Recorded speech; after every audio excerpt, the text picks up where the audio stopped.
Yes, it's that time of the month again. We're buying new Vanguard ETF stocks. So around the 22nd of every month I'm buying new stocks.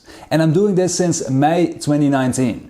That's the date when it all began for me. So if you didn't invest yet this month, let's do it together, because you don't want to forget doing it accidentally. I'll come a bit closer to the camera so you can see the screen of my iPhone. If you see my latest transactions, you see on the 23rd on July, so that's today, that's just like a moment ago, I bought 38 shares of the Emerging Markets ETF, the Vanguard Emerging Markets ETF, 38 shares, total worth of 2,278 euros. So each share was worth 59 euros and 97 cents. And I also bought for 8,104 euros of the All World ETF. I'm not sure if you can see it on the screen with the camera, but it's 80 shares of the All World ETF, and every share is worth, as of now, 101 euros and 30 cents. So my total portfolio is this currently. So I have most of my money is in the S&P 500 ETF. So I started buying in the beginning the Vanguard S&P 500 ETF, like in May 2019. So when I started buying with this ETF. So I have close to 1,500 shares of this S&P 500 ETF with a total value of 104,806 euros, and each share is worth 70 euros and 62 cents, and my average purchase price of the shares is 58 euros. So the last few months, I think the last 3 months, out of the top of my head, I started buying into the All World and the Emerging Markets ETF. So I have a little bit more a diversified portfolio, so that not only focused on the US. Although a lot of people say the businesses that are in the S&P 500 have a lot of exposure to outside of the US. So, you know, Facebook, for instance, they do a lot of business, not only in the US, of course, also in Europe and other countries. Same as Google. Much more companies in the S&P 500 have a lot of exposure to other countries besides only the US. But yeah, just I'm gonna diversify a little bit more into the All World ETF. So as you can see in the latest transactions, I started my journey, my financial independence journey, as I like to call it, in May 2019. So a few years ago, and I started with 200 euros every month, and I started buying the S&P 500. That was my first stock purchase at the time. It was 48 euros at that time. And I did that every month. Every month on the 22nd, around the 22nd, I started buying the S&P 500. Then I ramped it up a little bit to 400. So that's the thing with when you start investing, at least in my opinion, when you have a little bit more money, when you have a little bit more money coming in, you want to put in more every single month. It's the mindset of when you start investing, then you want to ramp it up real quick. Then my income started to ramp up a little bit. My business performed better. So I ramped it up to 3,000 euros every month. And then from October last year, October 2020, I ramped it up to 10,000 euros every month. And I'm still doing that right now. So this is my 10th month in a row that I spent 10,000 euros each month on the Vanguard stocks. And I'm pretty proud of that of that accomplishment, that I just reached 10 months in a row of purchasing 10,000 euros worth of Vanguard ETF stocks. So yeah, that's why my portfolio is now 135,000 euros with a 20,000 euro profit. So the most of my money I put in the last 10 months, of course. 10 times 10,000 euros is 100,000 euros. So yeah. So I just showed you my current Vanguard portfolio. I'm probably around 7 or 8% on track to my end goal of having a total of 2 million euros invested.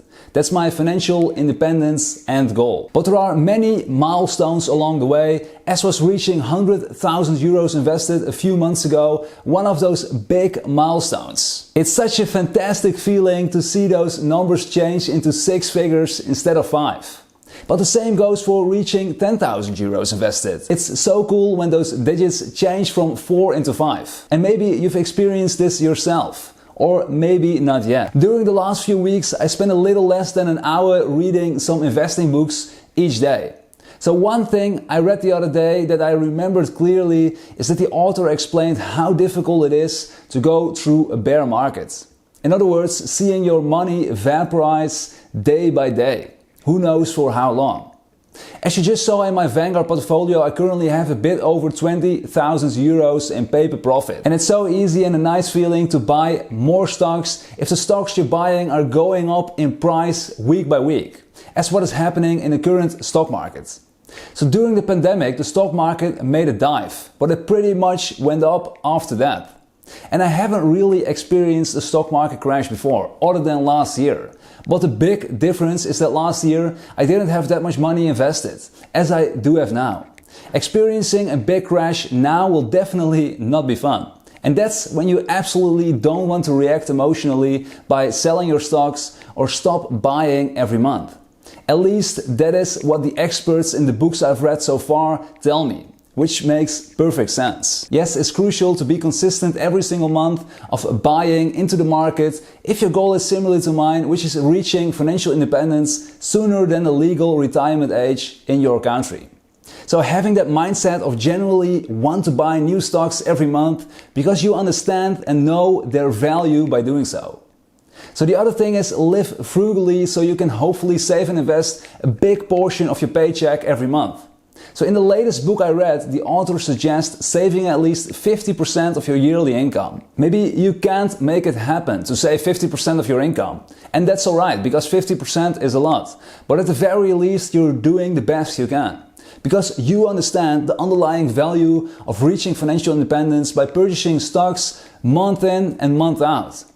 Because of that, there's a higher chance you'll do your absolute best to save and invest as much as you can. It's having that save and invest mindset what the most important thing is. Then lastly, there is the market crash. I believe I've read it in one of the investing books from Howard Marks, that there is a market crash every 10 years or so on average. So assuming your investing strategy is similar to mine, which is for the long term, we have some more market crashes on our schedule. So no one can tell you what will trigger the next market crash. You also don't know how you will react emotionally. There are plenty of people that will sell all of their stocks during a market crash because they believe that's the best thing to do. And you can find numerous studies and articles online that state it is near impossible to time the market. Still, lots of people try to do that. Time in the market beats timing the market, lots of people say. Therefore, experts tell you you shouldn't sell your stocks because of a market crash. Furthermore, and this is an important one, it's important to keep buying more stocks every single month like we're doing today while we're in a market crash. I believe those last two things are the most challenging for investors like us, especially if you have friends telling you to sell or when your partner wants you to sell. Or if you just see all the people around you selling their stocks or see all the people around you don't buy more stocks any longer. How hard will it be to keep following your strategy if your friend stopped? So one of the reasons this could happen is that you and your significant other don't fully have the same investing mindset. Maybe you have read numerous books, watched dozens of YouTube videos about this topic, or are in various Reddit groups discussing this. Your partner maybe isn't, and therefore their mindset is different than yours. So if financial independence at an early age is the thing you're striving towards, you might want to align your thoughts and strategy with your significant other. Also be careful from whom you take advice when there is a market crash. So in my opinion, the best way to gain information is by reading books and taking notes while reading them. You don't have to read 50 books per year to gain new insights or have more trust in the system and strategy you're planning to follow. Just one investing book per year will already help you tremendously. And I'll say this again because I believe it's very important to keep in mind that having trust in yourself and your strategy is essential. So by reading books you get a far better understanding of it all, and therefore you can clearly explain to others how your investment strategy works and why you aren't selling and keep on buying.